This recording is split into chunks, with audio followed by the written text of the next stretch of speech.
Det du ser her er startsiden i MemoActive. På denne startside har jeg valgt at slå alle funktioner i MemoActive til. Startsiden er inddelt i 3 felter, som jeg nu vil gennemgå. Den øverste del af startsiden består af flere dele. I højre side er der angivet dag, tidspunkt på dagen og dato. I venstre side er der klokkeslæt og et huskefelt, hvor du kan lægge billeder af begivenheder, du vil huske. Det kan fx være en fødselsdag. Yderst til venstre og yderst til højre er der navigationsknapper, så du kan bladre frem eller tilbage i kalenderen. I midten af startsiden, der ser du dagens aktiviteter. Aktiviteterne kan vises på 2 forskellige måder. Her er aktiviteterne sat op i en tidslinje.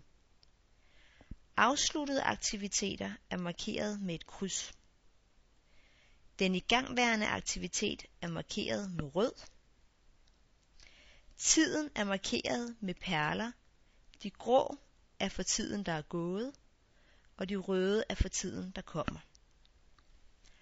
I højre side kan du klikke på pilen opad for at gå tilbage i tiden, eller du kan klikke på pilen nedad for at gå frem i tiden. Hvis du klikker på den røde knap i midten, kommer du tilbage til den aktuelle tid.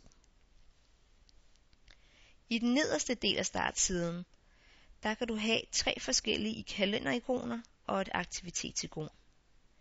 Kalenderen kan ses med en dagsvisning, som den du ser på startsiden.